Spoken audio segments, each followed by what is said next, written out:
Ես ուզում եմ, որ մենք անցած կիրակի ունեցանք հրաշալի թեմա, ուզում եմ ժողովուրդ ջան, որպեսզի այդ թեմայի շարունակությունը ունենանք, այստեղ եմ վերնագրել թեման մշակություն։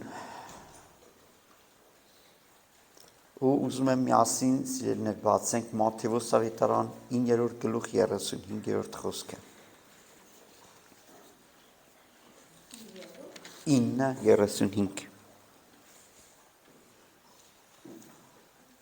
Հարկ դիրոջը Հալելույա Եթե բացեցի կարամ կարդամ Մատթեոս ավետարան 9-րդ գլուխ 35-րդ խոսքից ուզում եմ կարդալ ձեզ համար Նախ ժողովուրդ ջան, եթե բացեցիք այս տեղը սպասեք այս տեղի վրա, ուզում եմ մի քիչ մշակություն բառի վրա կանգնենք, հետո կանցնենք առաջ, լավ։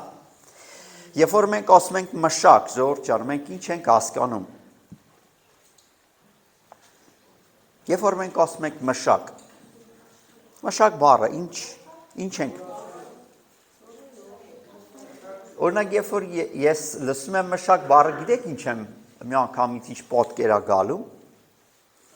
Մի հողագործ, որի հողամասում, օրինակ, չգիտեմ, կարտոշկա գլնի կամ ինչ-որ մի ուրիշ տեսակի պտղատու թուփ, որ ինքը իր գործիքով առավոտից մինչև իրիկունը տե քրտինք է թափում։ Երբ որ ես մշակ բառը լսում եմ, ուղղակի այդ եմ պատկերացնում։ Ու մտածում եմ, որ իմ պատկերացրածը ճիշտ է։ Այսինքն մշակ ինչ է նշանակում, թանկագիններ, մշակ նշանակում է աշխատող, մշակ նշանակում է հոգ տանող, մշակ նշանակում է գործ կատարող, ինչ որ մեկը։ Ամեն։ Հիմա թանկագիներս Աստված, տեսեք, Հիսուս Քրիստոսը ինքը մշակ էր։ Եվ ինչ էր անում Հիսուս Քրիստոսը։ Հիսուս Քրիստոսը մեր սրտերը մշակում էր։ Որտեղ մեր սրտերի մեջ այնքան փուշուտատասկ էր աճը, որ ինքը ամեն օր նստում էր, սովորեցնում էր մեզի, անձամբ մեզի չէ, մեր նախնիներին, լավ այդ ձև ասեմ։ Հիմա էլ այդ նույն բանը կատարվում։ Ամեն։ Ինքը նստում էր, սովորեցնում էր, մշակում էր։ Այնքան բոլոր գյուղերում, բոլոր քաղաքներում ժողովարաններ կար։ Հիմա թանկագներս մի հատ ժողովարան է սա է, որ մենք պետք է սովորենք։ Աստծո գիտությունը ունենանք։ Ամեն։ Հիմա սիրելիները, սա կոչվում է մշակ, երբ որ դու օրինակ ինչ որ մի գործ ես կատարում։ Օրինակ ասենք մենք ունենք տնային խմբակներ, չէ՞։ Երբ որ ամեն շաբաթ քո ավակը գալիս է, հավաքում է, դուք շփվում եք, Աստծո խոսքի շուրջ խոսում եք, դա կոչվում է մշակություն։ Ինքը մշակություն անում, ինքը աշխատանք է կատարում։ Ինքը իրանը զրկում է իր ընտանիքից, իր երեխեքից, իր հանգստից, ամեն ինչից զրկում է, գալիս է որպեսզի քեզի պատրաստի, որպեսզի դու մոտենաս Տիրոջը։ Սա կոչվում է թանկագիներս մշակություն։ Ամեն կա հոգևոր մշակ, կա հողագործ, չգիտեմ, տարբեր ոլորտում կան մարդիկ, որոնք աշխատում են։ Ամեն։ Հիմա ինչ էր անում Հիսուսը, ուզում եմ կարդանք Մատթեոս 9:35 խոսքում։ Ասում է Հիսուսը պտտվում էր բոլոր քաղաքները եւ գյուղերը եւ նրանց ժողովարանների մեջ սովորեցնում էր։ Բոլոր, տեսեք, ստե շեշտված է բոլոր բառը։ Այսինքն Իսրայելում ինչքան գյուղեր եւ քաղաքներ կար, ինքը հատ առ հատ պտտում էր ժողովարաններ կար այնտեղ։ Ու այդ ժողովարաններում ինչ էր անում, սովորեցնում էր ժողովարանների մեջ, ինքը սովորեցնում էր եւ ավետարաններ քարոզում։ Բարի լուրներ քարոզում։ Ամեն։ Եվ հետո ինչ էր անում, ինքը սովորեցնում էր ժողովարանի մեջ, քարոզում էր ժողովարանի մեջ, արքայության ավետարանի բժշկում էր բոլոր ախտերը ու բոլոր հիվանդությունները ժողովրդի մեջ։ Ահա սա մշակություն է, որ Քրիստոսն ինքը անում էր, թանկագիններս։ Մենք հիշում եք Ժորժ ջան, եւ անցած Կիրակի մենք մի բան հասկացանք։ Եթե մենք Տիրոջ կամքը կատարենք, հավիտյան կապրենք։ Եթե Տիրոջ կամքին հակառակվենք, մենք կկորցնենք մեր հավիտենականությունը։ Ամեն։ Հիմա սա Ժորժ ջան, Տիրոջ կամքն է, երբ որ դու ինչ որ մի ընտանիք վերցնես, այդ ընտանիքում մարդկանց հավաքես ու սկսես աղոթել իրանց համար, սովորեցնել, ավետարանը քարոզել, աղոթել հիվանդների համար։ Սա Աստծո կամքն է եւ սա մշակություն է, սիրելիս։ Ամեն։ Հիմա ուզում եմ անցնենք առաջ։ Ժողովուրդը, տեսեք ինչ ասում, ժողովուրդները տեսնելով, այսինքն շատ ժողովրդի Հիսուսը տեսնելով ինչ անում։ Նրանց վրա խղճաց։ Քանի որ հոգնած եւ ցիրուցան եղած էին։ Հիմա ինչ է նշանակում հոգնած։ Երբևէ եղել է քո կյանքում, որ դու պայքարելուց հոգնես։ Եղել է, չէ՞։ Եղել է, երբ որ պարտքերի տոկոսների վարկերի պայքարելուց հոգնես, ասած, «Էլ ուժ չունեմ, էլ չեմ կարողանում, հանձնվում եմ»։ Լինում է, չէ՞, ձեր բաներ։ Եղել է, երբ որ հիվանդությունների դեմ անընդհատ պայքար։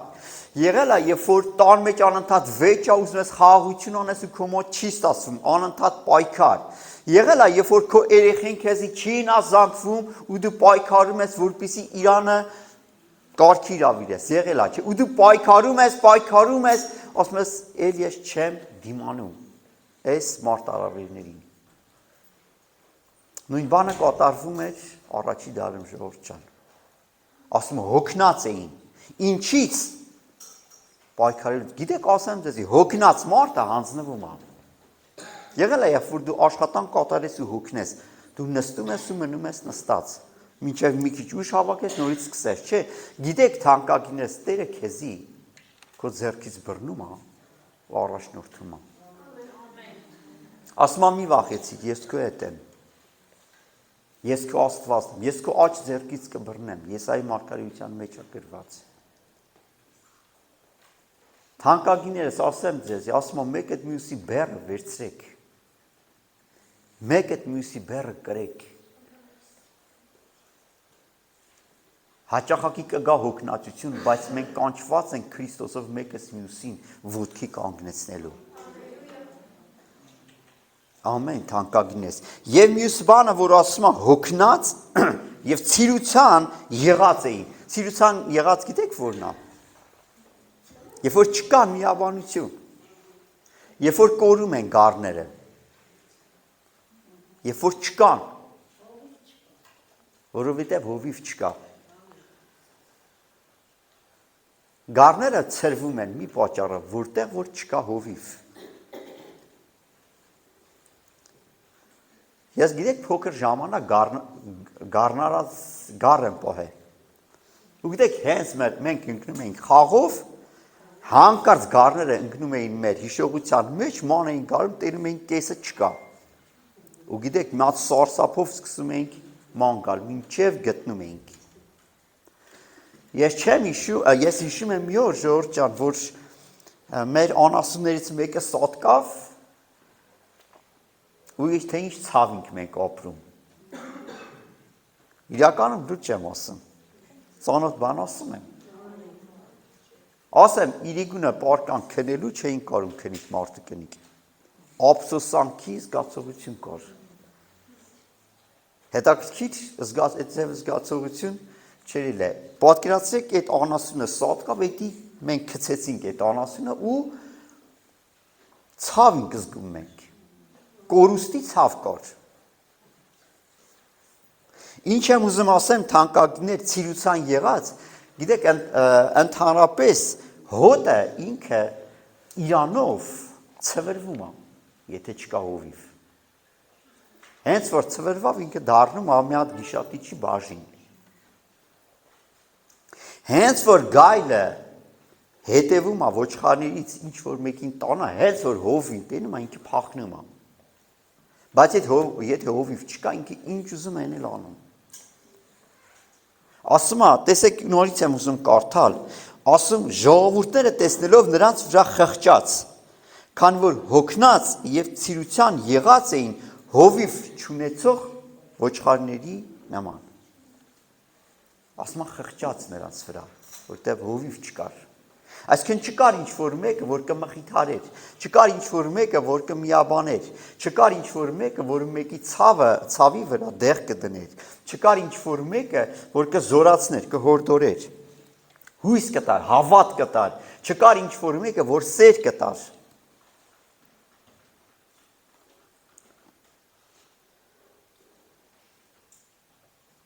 Գիտեք, թանկագիններս, մշակներ են պետք, Տիրոջը։ Հիմա մի հատ երազանք կա, որ ուզում եմ կիսվեմ ձեր հետ ժողովուրդ ջան։ Աստված քյավառում ուզում բանակ ունենա, որտեղ ստե ունի թշնամիներ։ Դու պատրաստ ես դառնալու այդ բանակի զինվորը։ Հարցը նորից եմ ուզում տամ։ Աստված ուզում է քյավառում բանակ ունենա։ Բանակ կանոնավոր բանակ, միաբան բանակ, հավատարիմ, խոնար, մեկը մյուսին հարգող, տեսիլքից չկտրվող, պատերազմող բանակը ուզում ունենա։ Ուզում ես դառնաս այդ բանակի զինվորներից մեկը, հա? Եթե դու ուզում ես դառնաս այդ բանակի զինվորներից մեկը, դու պետք է պատասխանատվություն վերցնես քո վրա։ Ասում եմ, այսի անցած կիրակվա թեմայի շարունակությունն է։ Ինչ պետք է դու անես։ Ես ասեմ ձեզ, սիրելիներ, եթե դու մենակ կիրակի օրը գալիս նստում ես հավաքույթը լսում, էթում ես, հələ որ դու այդ բանակի զինվորը չես, լավ է որ դու ներկա ես, բայց դու դեռ այդ բանակի զինվորը չես։ Ես պարզ ասում եմ, Աստված փափագում է, որպեսզի բանակ ունենա, գիտեք ինչի համար, որտեղ կռիվ ունի ստե տալու։ Իսկ առանց բանակի չի կարա պատերազմ լինի։ Մենք առանց բանակի պարտվում ենք։ Համաձայն եք իմ հետ։ Ուզում եմ շարունակենք, 37-րդ խոսքը ասում է, այն ժամանակ ասավ իր աշակերտներին, հունձքը շատ է, բայց մշակները քիչ։ Հունձքը շատ է, բայց մշակները քիչ։ Գիտեք հունձքը ինչն է, ժողովուրդ ջան։ Երբ որ մենք ասում ենք հունձք, օրինակ, ինչ եք պատկերացնում, ես մի բան եմ պատկերացնում եմ գարուարդ, դեղնած, արդեն հասկը կախված, եմ պատրաստա, որ իչ գոմբան մտնի ու սկսի քաղել։ Ես սա եմ պատկերացնում, լավ, եկեք գանք մարդկությանը, մեր հոգևոր կյանքին։ Հունձքը գիտեք որն է, ժողովուրդ ջան։ Մարդիկ են, որոնք ծարավ են Աստծո խոսքին, բայց այդ ծարավ մարդկանց բերանը ջուր լցնող չկա։ Այս վերջին մի հատ հետաքրքիր բան տեսա, ուրեմն ծարավից աղվեսը ընկեր էր ու չէր սատկում էր։ Ու տեսա մի ազնվորություն շշով ջուր ա լցնում այդ աղվեսի բերանը։ Ու ունքը կարելի ասել սատկած էր։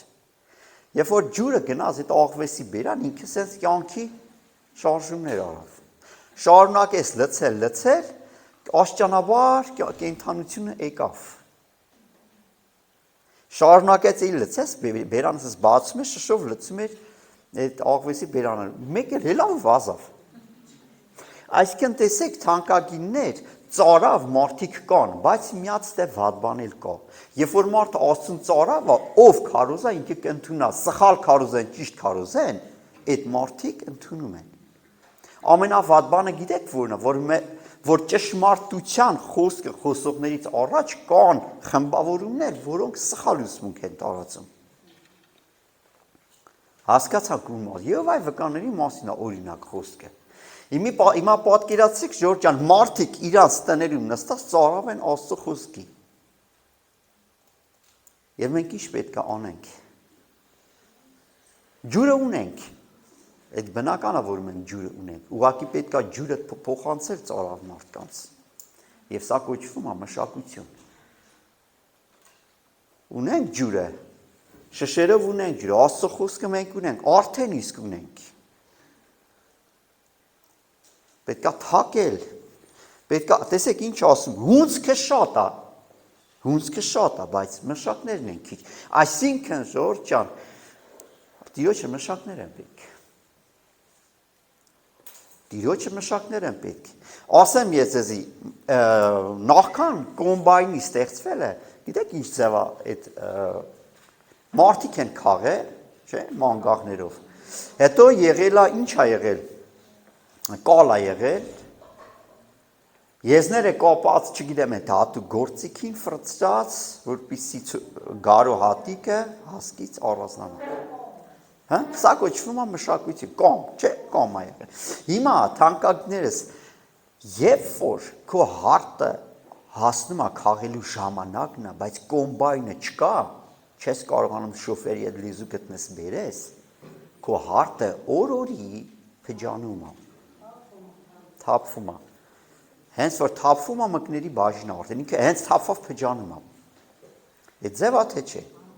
Հիմա թանկագներս նույն բանը կատարվում է մարդկության հետ։ Մշակ չլինելու պատճառով մարդիկ չեն ապաշխարում, չեն ճանաչում Տիրոջը։ Որտեղ մշակ չկա, հունցքը կա, ասում է հունցքը կա, մշակ չկա, մեր գործը գիտեք որն է, սիրելիներ, մշակներ ունենանք, մարդիկ, որոնք կգնան ջուր կտան, ընդամենը այդ, մարդիկ կգնան մշակություն կանեն, ընդամենը այդ, դուստեք, հիմա գիտեք իմ կոչը, իմ հորդորը որն է, արդյոք կուզես դու մշակ դառնաս, կամ լավ, եթե քեզի ուղարկենք ջրելու, մշակության անելու, հունտե չես ավիրի, օրինակ կոմբայն ավարկան մտնում փջացնում է այդ, չէ, սացիկյուր, մշակ ապետ Տիրոջը, որ էթա ջուր տա, կյանքի ջուր տա, կենդանության ջուր տա, հավիտենական կյանքի ջուր տա, ուզում ես մշակ դառնաս, հա, շատ լավ է, եթե ուզենաս կդառնաս, Հալելույա, հիմա ուզում եմ շարունակությունը կարդանք, ասում ուստի հունցքի Տիրոջը աղաչեք, որ մշակներ հանի իր հունցքի, մի բան եմ ուզում խնդրեմ քեզի, եթե դու չես բաշարում մշակն ես, գոնե խնդրա, որ Տերը մշակներ հանա,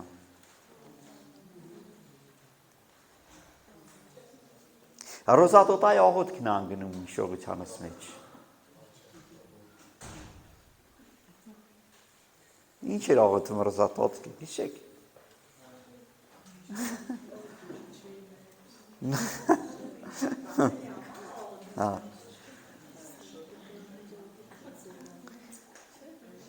ամեն Ժորժ ջան, եկեք ով է գալում ուխտի մեջ մտնենք, որ ամեն օր աղոթում ենք մշակների համար, ամեն օր կաղոթենք, հա, երեխեք ջան գալում եք որոշենք, որ ամեն օր կաղոթենք, որ Տերը մշակներ անա, հա Արման ջան,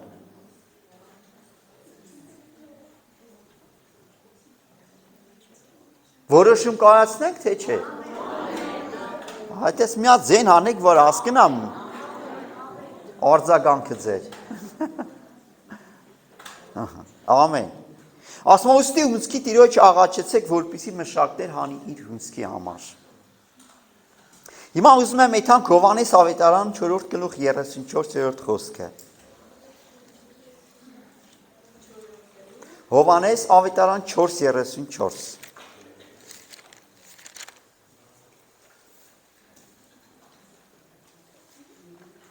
Ես քանի հիշողությանս մեջ եկավ, մի բան եմ ուզում ձեզի հորդորեմ, խնդրեմ, չգիտեմ, հրամայական տոնով ասեմ, Ես կխնդրեմ, որպեսզի Աստվածաշնչերով գաք եկեղեցի։ Լավ, ինչ որ երեխեն էթա դպրոց առած գրքերի, բացարձակ ոչ մի դուք եկերեք սովորելու։ Դուք եկերեք եկեղեցի սովորելու, լավ։ Սրանից հետո Աստվածաշնչերով թուղթ ու գրիչով։ Հասկացանք իրա ժողովուրդ ջան, ահա։ Այդ հեռախոսների տարբերակ այդքան էլ ես չեմ կարող ընդունել։ Սուսանքուրի իմ հետ համաձայն է։ Լավ, Հովհաննես 4 գլուխ 34-րդ խոսքը։ Տեսեք ինչ ասում Հիսուսը։ Ով կկարդա։ Կարդա։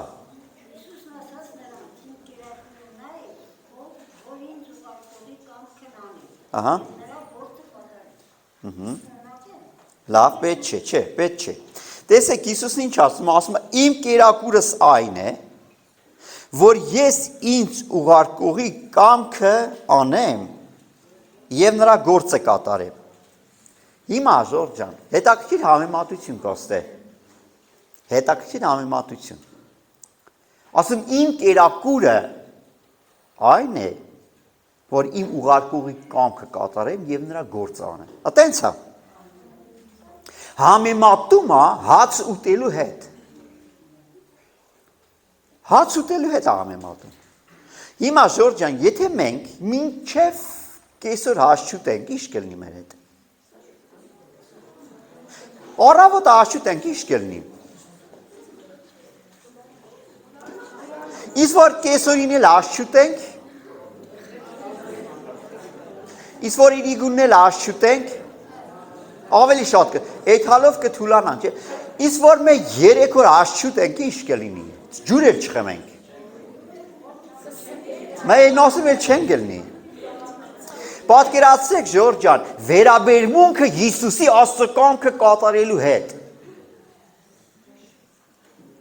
Ով է հասկանում ինչ եմ ասում։ Հիսուսի վերաբերմունքը Աստծո գործը կատարելու հետ։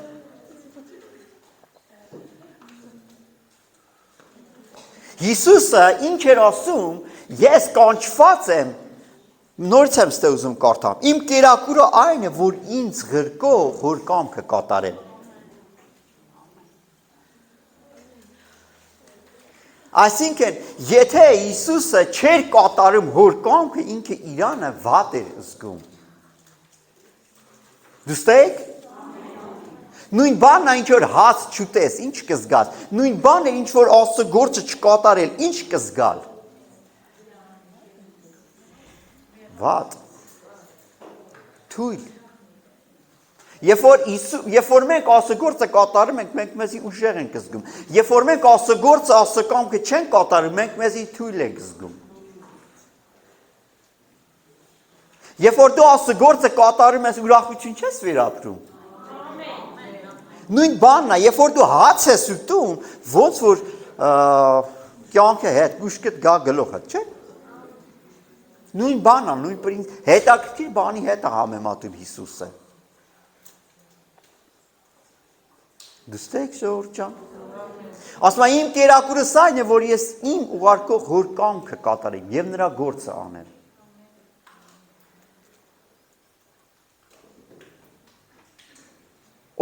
Ով աստե ուզում նմանվի Հիսուսի։ Բոլորս։ Դե եկեք նմանվենք։ Եկեք ծառայություն վերցնենք։ Ինչ որ մի ծառայություն, շատ լավ է, թանկագին ես, որ դուք Կիրակի օրը ստեեք, եկել եք, նստել եք, լսում եք, բայց ո՞րն է քո պատասխանատվությունը Աստծո գործերի մեջ։ Պատասխանատվություն պետք է վերցնել։ Պատասխանատվություն։ Ինչ որ մի գործ, ես այսօր պետք է անպայման քարոզեմ։ Վերջ։ Առավոտը լույսը բացվավ, Տեր։ Ես պետք է ինչ որ մեկին ավետարանը քարոզեմ։ Դու պատասխանատվություն ես վերցնում, չէ՞ քո վրա։ Վերցրու ինչ որ մի պատասխանատվություն քո վրա, Աստծո տան մեջ։ Ու փոքրից սկսա։ Մի վախեցի բերից, Աստծո բեռներից չի կարելի վախենալ։ Գիտես ինչի համար, որտեվ երբ որ դու նրա բեռը վերցնում ես, դու դառնում ես նրան լծակից։ Երբ որ դու նրա բեռը վերցնում ես, Հիսուսն ասում է իմ բեռը թեթև է։ Եվ իմ լուծը քաղցր է։ Ամեն թանկագիններս, դու ինչ որ մի գործ արա Տիրոջ համար, որ իրիկունը պարկես քնելու, սիրտդ հանգիստ քնես, ասես մի բան արեցի Տիրոջ համար այսօր։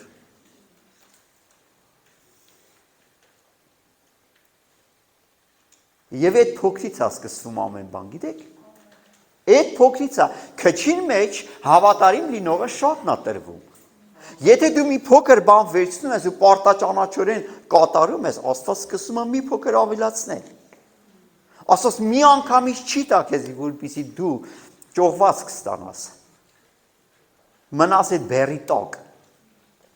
Աստված քչից է տալիս քեզ, քչից է վստահում քեզ։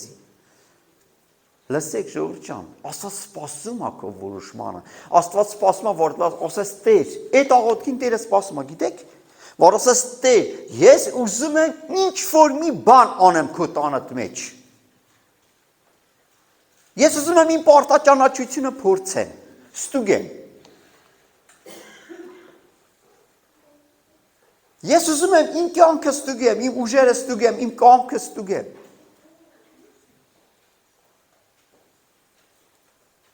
Ամեն ժողովուրդ ջան։ Ուզում եմ շարունակությունը կարդանք։ Ասում իմ կերակուրս այն է, որ ես ինձ ղրկող հոր կամքը կատարեմ եւ նրա գործը կատարեմ։ Այսինքն նա գործ ունի ստե անելու եւ նրա գործը մենք պետք է կատարենք։ Նա գործ ունի։ Եվ ո՞րն է նրա գործը՝ սովորեցնել մարդկանց։ Հավաքել սովորեցնել, հավաքել սովորեցնել, հավաքել սովորեցնել, ավետարանել, բժշկել։ Սա է նրա գործը։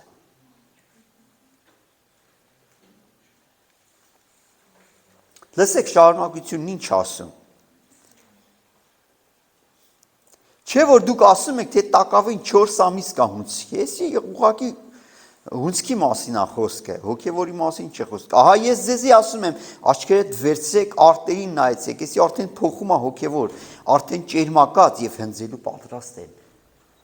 Այսինքն մարդիկ ծարավ, մարդիկ կան, սպասում են, որպեսզի այթակ։ Ծարավ մարդիկ կան, ժողովուրդ ջան, կան մարդիկ, որոնք սպասում են մեզի։ Ասում է արդեն ճերմակած ու հնձելու պատրաստ են։ Նա որ հնձում է, գիտեք հնձելը որն է։ Երբ որ այդ մարդը ծարավ է, ու դեթում ես իրանը բերում ես Տիրոջ տուն։ Երբ որ մենք հնձում ենք, ինչ ենք անում ժողովուրդ։ Մեր հնձածը։ Հավաքում ենք ամբարների մեջ։ Այս շենքը ամբար է, գիտեք։ Այս շենքը հոգևոր ամբար է։ Ուղղակի այս ամբարը, երբ որ լսավ էլ տեղ չի անել, մենք մի հատ մեծը պետք է ունենանք։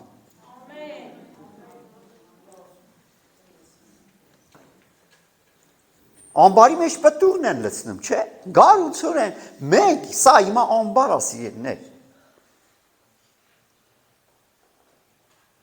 Մի ժամանակ ժողովուրդ ջան, ես հունցք էի, բայց հիմա մշակ եմ։ Ո հասկացավ ինչ եմ ասում։ Մի ժամանակ մենք բոլորս հունցք էինք, բայց մենք արդեն պետք է դառնանք մշակ։ Ինչ որ մեկը մեզի աշխարհից պոկեց եւ բերեց եկեղեցի, ինչի համար, որտեղ մենք ծարավ էինք։ Հիմա ժամանակն է, որ մենք ինչ որ մեկին աշխարհից պոկենք եւ բերենք Աստծո ամբարների մեջ։ Դու այստեղ եք թանկագիններ։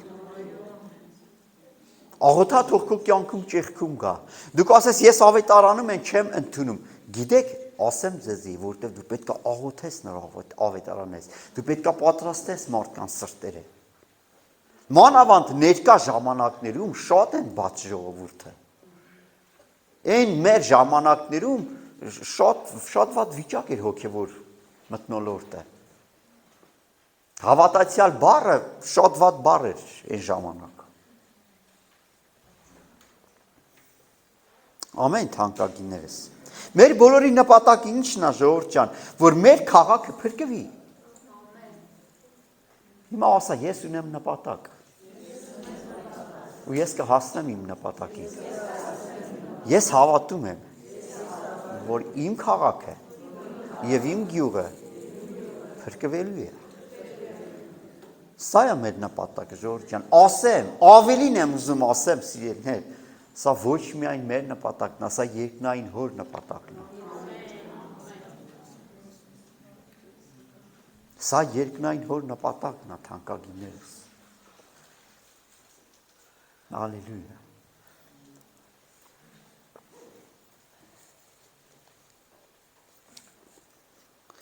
Ինչա դրա համար թե դրա համար պետք է հավատարիմ սրտացավ մշակներ են պետք, մարդիկ, որոնք կունենան հայրական սիրտ։ Ամեն։ Ուզում եմ բացենք Ղուկաս ավետարան 15-րդ գլուխը։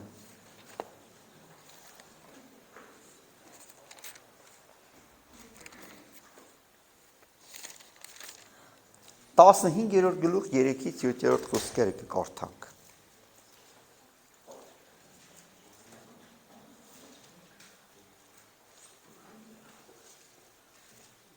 Հիսուս այս առակը խոսեցավ նրանց ասելով. Ձեզանից ով է այն մարդը, եթե 100 ոչխար ունենա եւ նրանցից մեկին կորցնի, 99 չի թողնի անապատի մեջ եւ այն կորածի հետևից գնա, մինչեւ նրան գտնի։ Ու երբ գտնի, ուրախանալով իր ուսերի վրա կդնի նրան, եւ տունը գալով կկանչի բարեկամներին եւ հարևաններին եւ նրանց կասի. ուրախ եղեք ինձ հետ, քանի որ իմ կորած ոչխարս գտա։ Հիմա թանկագիններս, եղել է, երբ որ ինչ որ մի թանկագին բան կորցնես, եւ հույսդ կորի, որ դու կգտնես, մանես գալում չես գտնում, ու մի օր, հանկարծ այդ կորած բանը գտնում ես, եւ ինչ ես դու զգում։ Այն աշճանի ես ցնցում, որ ուզում ես միացես մեծ խնջույք կազմակերպես, ու կազմակերպում ես։ Ահա, ցնցում է սիրտը, չէ՞։ Հիմա լսեք, սիրելիներ, շարունակությունը, ձեզի ասում եմ,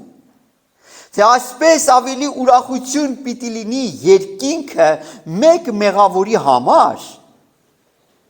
որ կապաշխարի, քան թե 99 արդարների համար, որոնց ապաշխարություն էլ պետք չէ,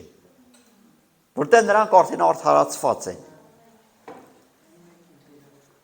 Այսինքն թանկագիններս այդ նույն ուրախության զգացողությունը, որ դու ունենում ես, երբ որ մի թանկարժեք ես գտնում, այդ նույն զգացողությունը ամբողջ երկինքը ունենում է, երբ որ ինչ որ մի հոգի ապաշխարում է։ Ասում է երկինքը ուրախանում է, ովքեր են երկնքում։ Մինակ հրեշտակներն են։ Պատկերացրա, երբ որ քո պատճառով ինչ որ մի կորցված հոգի փրկվում է, հայրը ուրախանում է։ Ելով է ուրախանում։ Որդին ուրախանում է։ Սուրբ Հոգին ուրախանում է։ Հիմա ես ուզում եմ ձեզի հարց տամ։ Դուք ուզում եք, որ երկինքը ուրախանա։ Բան չեք նստել ձեր տները մոցել։ Հա? Եթե քո պատճառով ինչ որ մեկ ապաշխարում է ու երկինքը ցնծում է դրա համար, հայրը ցնծում է, որդին ցնծում է, Սուրբ Հոգին ցնծում է, հրեշտակները ցնծում են, սերովբեները ցնծում են, քերովբեները ցնծում են։ Լսեք, եկեք երկինքին ուրախացնենք։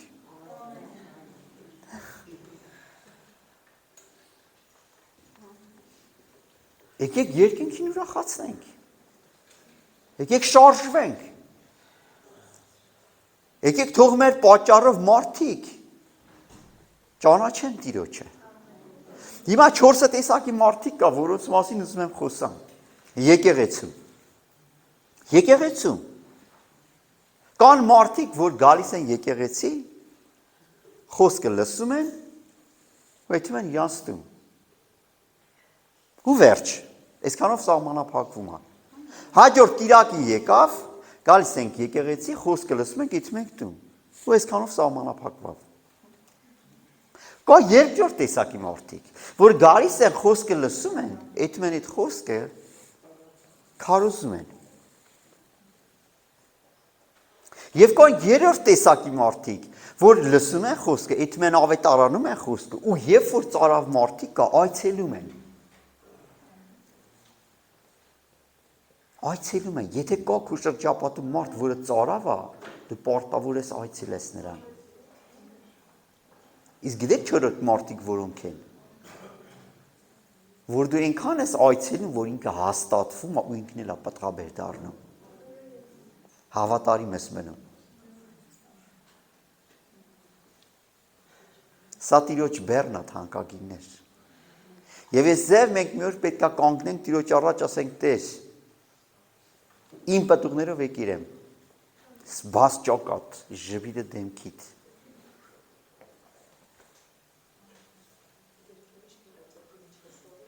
Գրքի մեջ գրած է դու ինչ ես արել, հիշեցնում է քույրիկը, թե։ Ասում գրքերը բացվեցին եւ գիրքը բացվեց, չէ։ Մենք կանչված ենք գործելու Ժողովուրդ ջան։ Սա է մեր կյանքի իմաստը։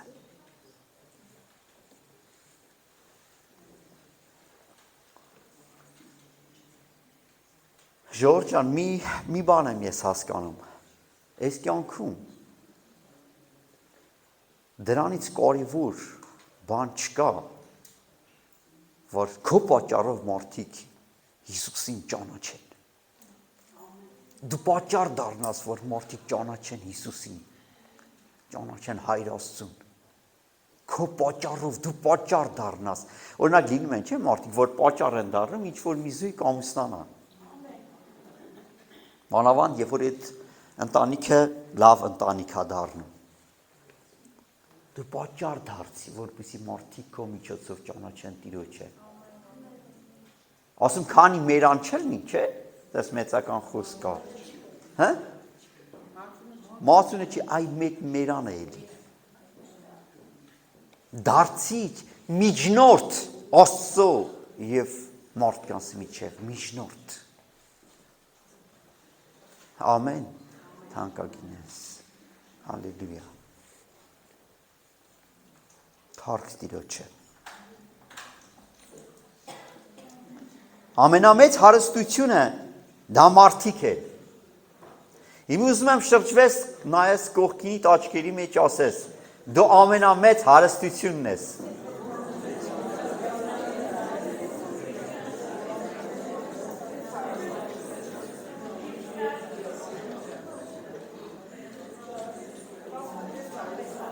Ասեցի։ Բոլորով ասեցիք իրար։ Մի հատ էլ շրջվի ասա դու Հիսուսի գանձն ես։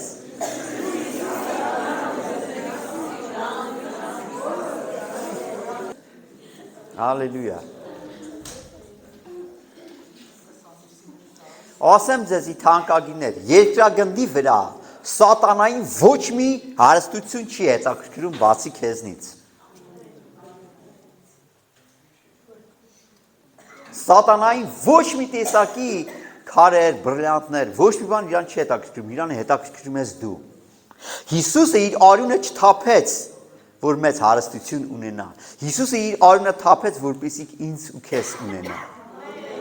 Իր կյանքը դրեց։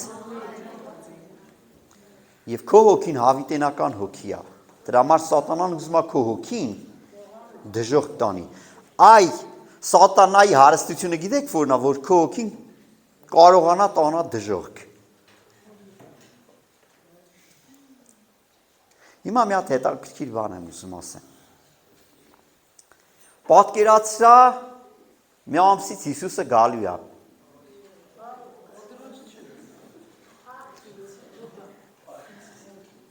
Ինչ ծև կապրեիր։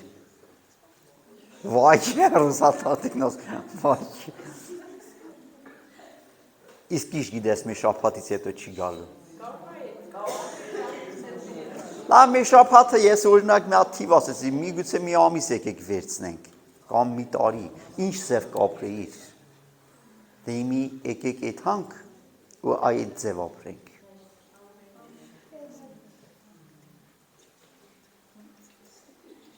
Եթե պետք է ծոն վերցեր, ծոն վերցրա, եթե ծուլություն կա քո մեջդ վերացրա այդ ծուլությունը,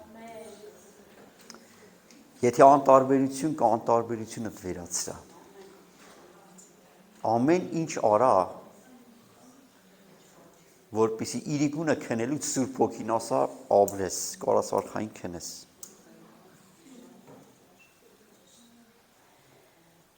Հասկացանք իրար։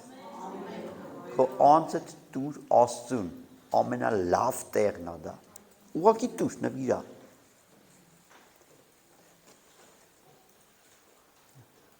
Փառք Տիրոջը։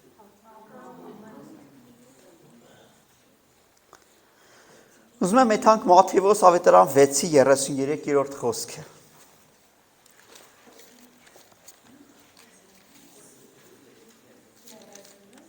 Վեցի 33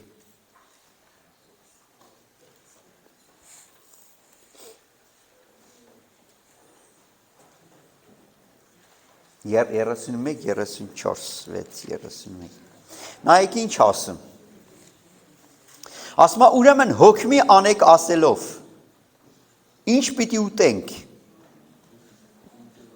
կամ ինչ պիտի խմենք, կամ ինչ պիտի հագնենք, մի քեզի տանջա, հանգիստ ապրի, Աստված քեզի կկերակրայել, կհագցնայել, ամեն ինչ կանա։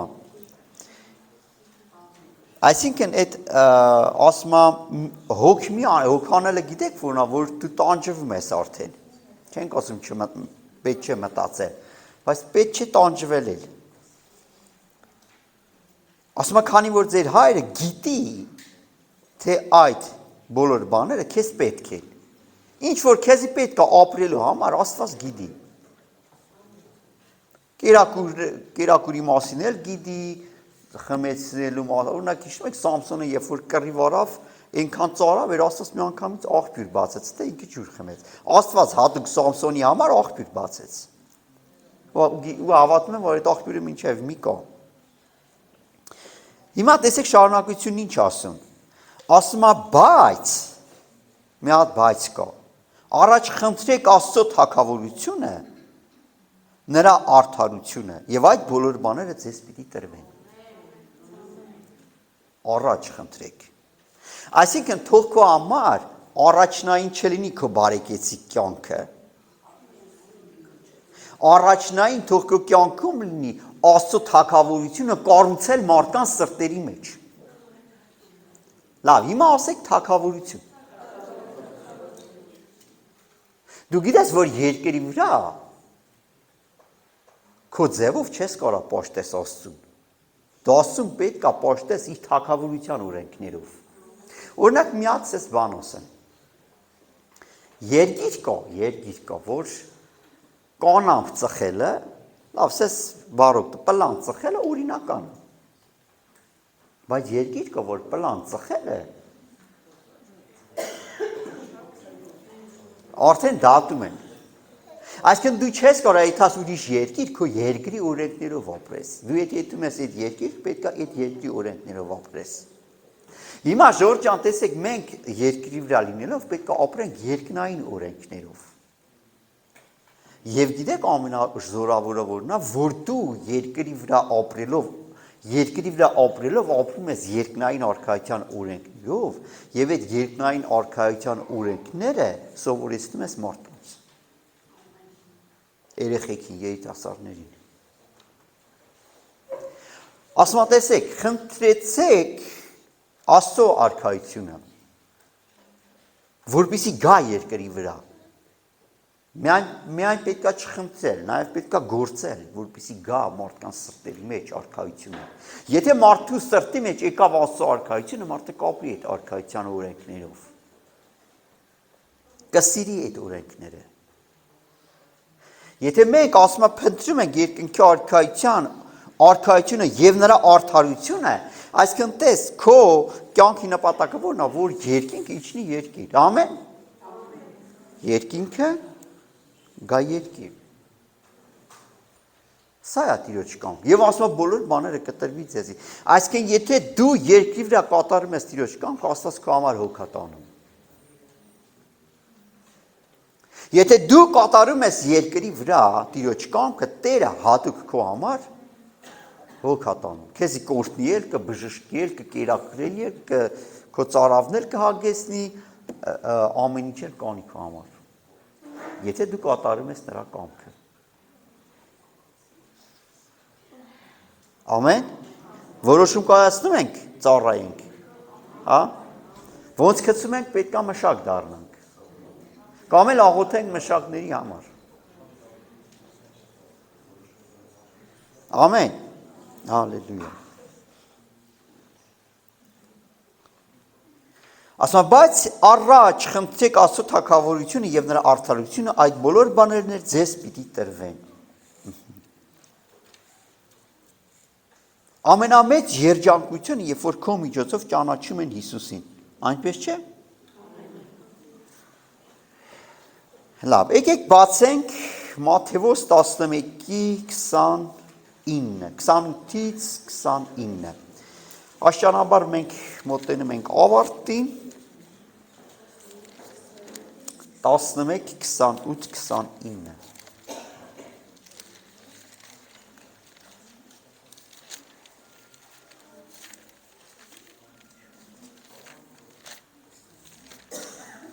Ասում է եկեք ինձի բոլոր հոգնածներ եւ բեռնավորվածներ եւ ես ձեզ պիտի հանգչեցնեմ, հանգստացնեմ։ Այսինքն հանգստությունը Տիրոջ ներկայության մեջ ամեն եւ իմ լուծը ձեր վրա առեք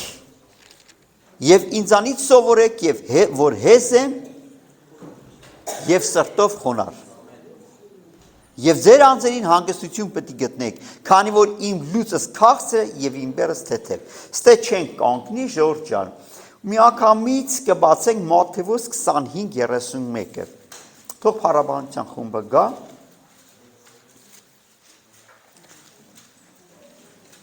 Մատթեոս 25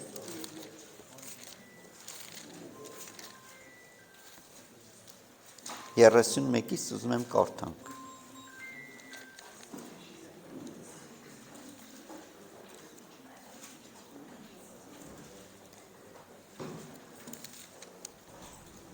Ասում է, երբ որդին մարդո իր փառքով գա, եւ բոլոր սուրբ հրեշտակները իրեն հետ։ Այն ատեն փառած աթոռը պիտի նստի։ Անոր առջև պիտի ժողվեն բոլոր ազգերը։ Եվ նրանք իրարից պիտի զատե։ Ինչպես հովիվը ոչխարները այծերից է զատում։ Ոչխարները աջ կողմը պիտի կայնեցնե եւ այծերը ձախ կողմը։ Այն ժամանակ թագավորը իր աջ կողմը եղողներին պիտի ասի. Եկեք իմ հորս օրհնածներ։ Ասեք օրհնածներ։ Աստված ինչ է նշանակում օրհնած։ Աստծո օրհնած։ Օրհնածը ժողովուրդ ջան։ Երբ որ մարդը իրականում երևում է իր մարդի կյանքում, որ Աստծո ձեռքը կա։ Օրհնված, երբ որ մարդը պաշտպանված է, մի խոսքով, երջանիկ է, ուրախ է, օրհնված է։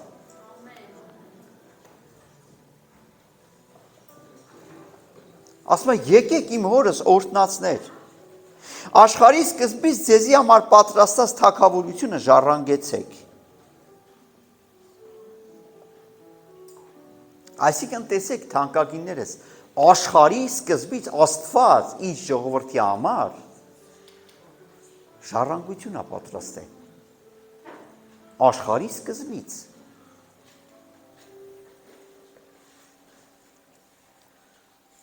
Եկեք ժառանգեցեք։ Էդի Հիսուսը ում է ասում։ Իր գառներին, իր ոչխարներին։ Ինչի համար, քանի որ անօթեցա ինձի ուտելիք տվեցիք։ ծարավեցա ինձ խմեցրեցիք։ Օտարական էի ինձ ներս առաք։ Տեսեք Ժորժան, էսի վարձատրությունն է, երբ որ ասում եկեք իմ հորս օրհնածներ ու ժառանգեցեք։ Արդեն վարձքի ժամանակն է, դատաստանի ժամանակ վարձատրվում են նրանք, որոնք որ Տիրոջ կամքն են կատարել։ Անաթեցա ինձ ուտելիք տվեցիք, ծարավեցա ինձ խմեցրեցիք, օտարական էի ինձ ներս առիք, մերկ էի ինձ հագցրեցիք, հիվանդ էի ինձ տես եկաք, բանտի մեջ էի ինձ եկաք։ Եվ գիտեք, ասում են նրանք պատասխան պիտի տան եւ ասեն Տեր, երբ քեզի անօթեցած տեսանք եւ կերակրեցինք կամ ծարաված եւ խմեցրեցինք, երբ քեզ օտարական տեսանք եւ ներս առանք կամ մերկ հագցրեցինք, երբ քեզ հիվանդ կամ բանտի մեջ տեսանք եւ քեզի եկանք, թագավորը պատասխան տալով պիտի ասի նրանց. ճշմարիտ եմ ասում ձեզ, քանի որ իմ այս եղբայրներից ամենքից պստիկներին մեկին արեցիք ինձ, արեցիք։ Եթե դու անում ես ինչ որ մեկին Հիսուսի անունով, դու Հիսուսին ես անում։ Ամեն, եթե դու ինչ որ մեկին, ինչ որ մի ծարաված մարդու ջուր ես խմեցնում, Հիսուսի անունով դու Հիսուսին ես անում։ Եթե դու ինչ որ մեկի սովն ես հագեցնում, դու Հիսուսին ես անում։ Եթե դու ինչ որ մեկին այցելում ես հանդերձ չունի հանդերձ ես տալու, համարա որ դու Հիսուսին ես անում դա։ Երբ որ ինչ որ մեկը բանտի մեջ է ու դու այցելում ես նրան, դու Հիսուսին ես անում։ Ուրեմն Ժորժ ջան, մենք մեկ ես մյուսի նկատմամբ անտարբեր պետք է չլինենք։ Նաև նրանց նկատմամբ անտարբեր պետք է չլինենք, որոնք կարիք ունեն Քրիստոսի, Աստծո խոսքի, որոնք կարիք ունեն այցելության, որոնք կարիք ունեն ջրի, հացի, հագուստի, որոնք կարիք ունեն, որպեսզի մենք գնանք աղոթենք, մխիթարենք, օգնենք։ Ասма սրանցից մեկին արեցիք, ինձ արեցիք։ Ամեն Ժորժ ջան, ասում է, այս բաները ով որ անում է, եկեք ու Աստծո թագավորությունը ժառանգեցեք, աշխարհի սկզբից որ պատրաստված է ձեր համար։ Եվ 41-րդ խոսքը ասում է, անժամանակ ձախ կողմը եղողներին էլ պիտի ասի, մեկդի գացեք ինձանից անիծյալներ հավիտենական կրակի մեջ։ Անիծյալներ հավիտենական կրակի մեջ։ Որ պատրաստված է սատանայի եւ իր հրեշտակների համար։ Քանի որ անօթեցա ինձ ուտելիք չտվեցիք, ծարավեցա ինձ չխմեցրեցիք, օտարական էի ինձ ներս չարաք, մերկ էի ինձ չհագցրեցիք, հիվանդ էի ու բանտի մեջ էի ինձ տես չեկաք, անժամանակ նրանք էլ պատասխան պիտի տան եւ ասեն Տեր, երբ տեսանք քեզի անօթի կամ ծարավ կամ օտարական կամ մերկ կամ հիվանդ կամ բանտի մեջ ու քեզի սպասավորություն չարեցին։ Ժորժ ջան, տեսեք, հավատքի գործը սպասավորությունն է։ Հավատքի գործը ծառայությունն է, ինչ է կոչվում սպասավոր։ Ծառայող, մշակ, աշխատող, գործ կատարող, սա սպասավորն է։ Ասում է ինչի համար, որ ինձ սպասավորություն չարեցիք, անժամանակ պատասխան պիտի տա նրանց եւ ասի ճշմարիտ եմ ասում ձեզ, որովհետեւ ինչ որ սրանցից ամենքից պստիկներին մեկին չարիք, ինձ չարեցիք։ Նրանք պիտի եթան հավիտենական տանջանք, իսկ արդարները հավիտենական կյանքը։ Ինչ է նշանակում հավատք, ժողովուրդ։ Հավատք դա նշանակում է գործողություն։ Հավատք դա նշանակում է պատասխանատվություն։ Հավատք դա նշանակում է հոգատարություն։ Հավատք դա նշանակում է, երբ որ մեկը շոր չունի, շոր ես տալու։ Հավատք դա նշանակում է, երբ որ ինչ որ մեկը բանտի մեջ է կամ հիվանդանոցում է, դու այցելում ես։ Ինչ է նշանակում հավատք։ Հավատքը դա գործողություն է, հավատք, երբ որ դու բաժին ես անում աղքատին։ Ամեն թանկագիններ, ալելույա։ Ասում սրանցից մեկին չարիք, ինձ չարեցիք։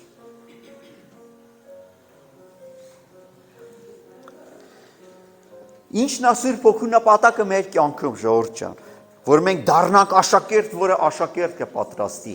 որ մենք դառնանք մշակ, որը մշակ կպատրաստի։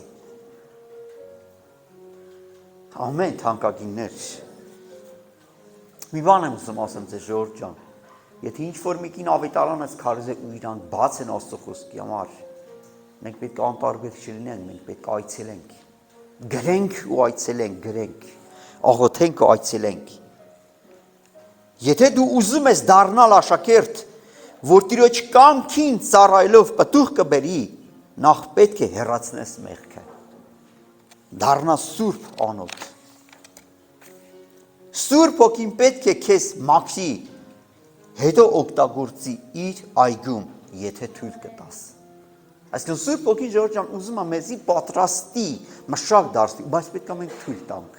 Եթե մենք թույլ չտանք, Սուրբ Հոգին ոչ մի գործ չի կարող կատարի մեր մեջ, որտեղ մենք ազատ կամք ունենք ժողովուրդ ջան։ Մենք ունենք ազատ կամք։